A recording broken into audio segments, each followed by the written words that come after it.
Salam Yombek. Yoi, Hari ini saya akan bertemu dengan Bung Agung. Bagaimana kabar Bung Agung? sehat. Luar biasa.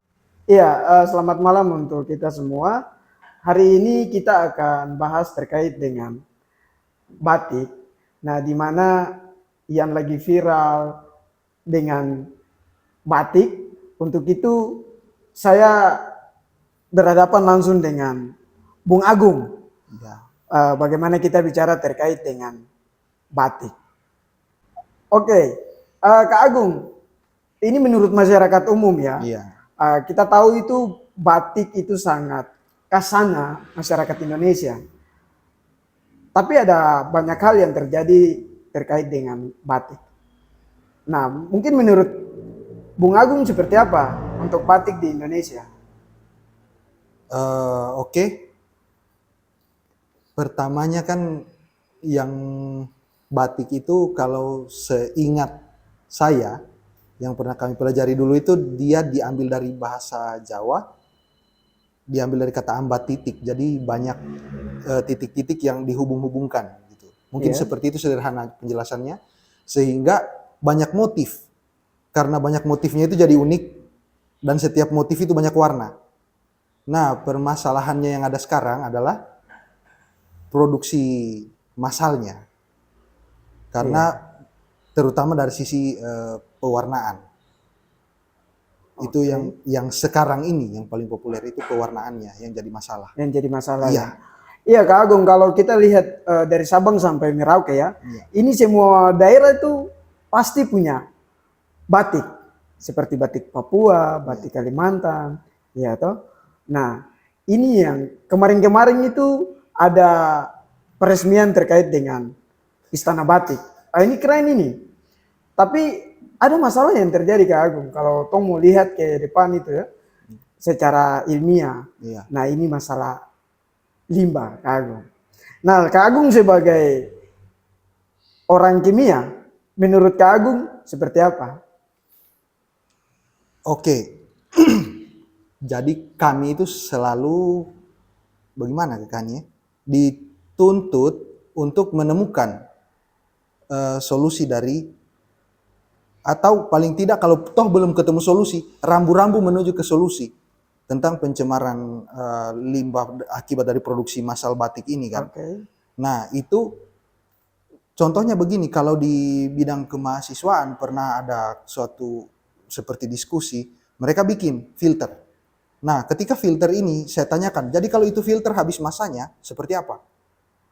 Mereka dengan santainya jawab, ya gampang toh Pak, tinggal angkat taruh di pematang sawah lagi. Wah, ini sangat Iya, iya, iya. itu sangat klise, sangat Oke, paradoks oke. juga. Nah, sehingga bahkan di kami pun masih agak seperti apa begitu kekehanian. Jadinya mau dibilang solusi juga bukan, jadi rambu-rambu mau ke solusi, itu pun rambunya ibarat lampu jauh, belum terlalu terang juga. Oke, oke. Kak Agung, ini kan limbah ini kan kalau kita lihat itu ada zat padat ya, Iya, seperti lilin. iya, Nah, terkait dengan pewarna. iya. Ah, itu menurut Kak Agung itu seperti bagaimana? Kan ini kan ada banyak kolaborasi untuk. Iya. Jadi pewarnaan menggunakan lilin itu atau biasanya bahasa kerennya namanya wax kan. Nah, itu juga jujur di kalangan pembatik sendiri itu ada dilema. Jadi kan mereka mohon maaf kena tegur, kena peringatan atau apa karena pencemaran batik tadi. Iya. Nah, itu jadi pewarnanya itu yang dianggap berbahaya itu dilebur bersama dengan lilin, nanti didinginkan lagi. Kan lilin kan kalau dingin itu memadat. Nah, setelah itu yang memadat itu yang diperjualbelikan.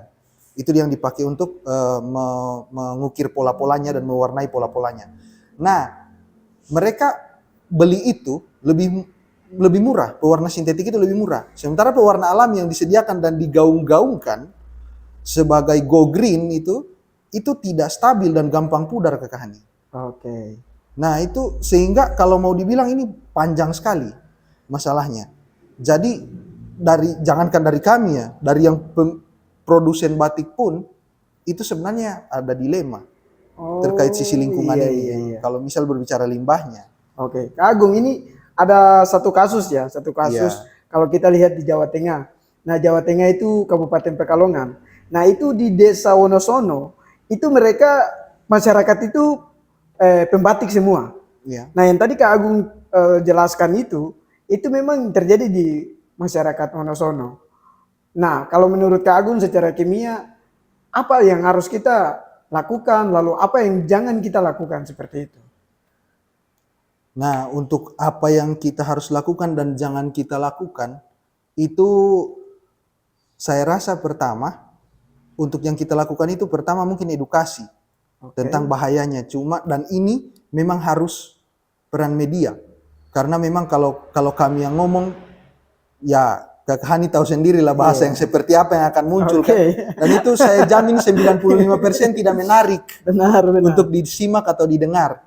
Nah, mungkin butuh kerjasama dengan orang-orang media ini untuk membuat bahasa yang lebih populer atau lebih ramah di telinga masyarakat begitu, untuk mengedukasi para masyarakat dan pembatik ini. Kalau toh misal, kalau untuk masyarakatnya, misal kalau sudah ada cemaran ini, Iya. itu bagaimana dulu? Intinya ya jangan langsung, paling parah itu kan jangan langsung main hakim sendiri. Gitu. Iya, iya. Nah itu harus gimana dulu? Kalau toh sudah tercemar di lingkungan mereka gitu, Iya. harus seperti apa? Baik, dan mudah-mudahan sudah akan jadi penanganannya yang bisa diterapkan di skala itu rumahan atau desa begitu. Iya. Kak Agung, kalau kita lihat penjelasan Kak Agung ya. Iya. Nah, ini berarti ada kasus. Lalu metode apa yang sebagai orang kimia lakukan hal itu? Kalau untuk sebagai kimia sendiri Kak Hani itu, kalau di skala lab sudah banyak. Salah satunya mungkin pakai arang atau pakai batu-batu yang jadi dasar akuarium itu. Ya. Nah, itu bisa seolit. Nah, yang ini batu yang dasar di akuarium itu batu seperti apa? Batu-batu seolit yang abu-abu itu. Yang abu-abu. Iya, Oke. entah yang putih atau yang entah yang bundar-bundar atau yang kotak-kotak. Itu Oke. sebenarnya bisa. Dan itu harganya murah. Cuman masalahnya di skala lab itu bisa. Kak Hani. Oke. Ketika turun di masyarakat ini, nah di sini paradoks lagi. Iya. Agak susah. Karena pertama, apakah masyarakatnya mau setiap 3 hari sekali, atau pembatiknya itu, apakah mereka mau tiap 3 hari sekali tempat misal disediakan penyaringan. Iya. Apakah mereka mau tiap 3 hari sekali penyaringannya itu disirami air garam gitu. Apakah mereka mau? Itu saja. Jarang yang mau mungkin. Iya. Tapi apakah semua tidak mau? Tidak juga. Ada yang mau. Ada yang tidak mau. Sehingga agak susah. Iya, iya. Oke Kak Agung, kalau kita lihat, nah ini hasil batik ini kan dampaknya sangat bagus ya secara positif ya. Nah tapi kalau kita lihat kembali lagi bahwa batik ini juga di mana masyarakat menggunakan batik, lalu ada limbah yang tadi Kak Agung jelaskan itu. Nah berarti kan kita lihat kembali hasil seperti apa batik itu, sedangkan ada dampaknya. Nah ini yang harus Kak Agung harus jelaskan hasil seperti apa lalu dampaknya supaya masyarakat umum itu bisa paham. Kita jangan cuma tahu pakai batik, saya ganteng, tapi kan kita harus tahu dampaknya secara lingkungan. Supaya perusahaan-perusahaan dimanapun yang bekerja, perusahaan lokal yang membangun terkait dengan batik, itu harus tahu. Iya. Itu seperti itu. Nah, kalau dari pertanyaannya Kak Hani tadi, dampaknya batik ini yang paling kami lihat, sehingga bikin dilema juga adalah begini, kalau khususnya di Jawa ya, sepertinya identitas itu jadi ada kebanggaan tersendiri menggunakan batik. Iya ya. Karena memang ya namanya simbol dan diakui kan di atas di skala dunia kan UNESCO. Nah, itu batik diakui. Nah, tapi di sisi lain permasalahannya itu tadi, sementara di permasalahan limbahnya tadi, bahkan kebanyakan limbahnya itu sekarang bahkan bukan cuman yang di air, bahkan baunya itu. Baunya itu sudah diklaim sangat bahaya. Kalau keseringan bagi orang-orang yang di sekitar lokasi pembatikan itu kan, ketika limbahnya dibuang kan ada bau dari limbahnya. Iya. Katanya itu bahaya. Bahaya. Pertama memang kalau sering hirup yang paling ringan itu rasa kering di sini. Rasa kering. Kalau ya. sering hirup. Nah, kalau lama kelamaan ya mungkin lebih bahaya lagi. Bisa akumulasi di badan. Tapi tidak bisa dipungkiri selain dari faktor ekonomi, kesadaran identitas itu naik kalau pakai batik. Iya.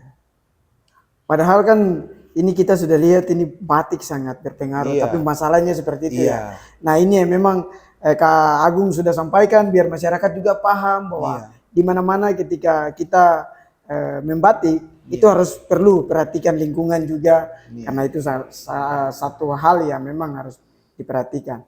Ya Kak Agung, mungkin kita bisa pesan dari Kak Agung seperti apa terkait dengan batik dan dampaknya terhadap lingkungan.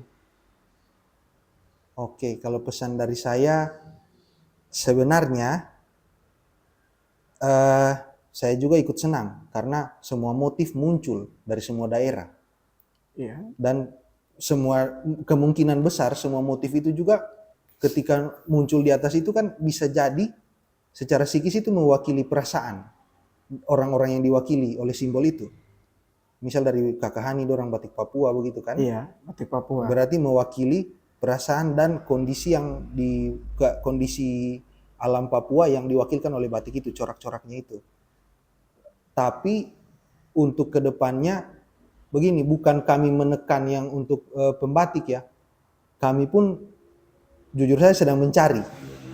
Kalau mau jujur, sedang mencari ini yang benar-benar metode yang pas ini apa. Sekali sebagai anak kimia. Jadi kalau mau dibilang kesimpulan, saya rasa masih jauh, belum lagi tekanan-tekanan dari, bukan tekanan ya, lebih ke arah memang itu kewajiban. Kewajiban ya. Iya, dengan yang diwakili oleh jargon-jargon go green dan lain-lain, dan terbukti ternyata pewarna yang mereka klaim pewarna alami itu lebih aman, ternyata tidak stabil. Juga kalaupun ada yang stabil, itu tidak bersahabat dengan kantongnya pembatik. Iya. Karena kita tahu sendiri pembatik itu ya bukan menghina, tapi kadang-kadang itu yang murah Kak.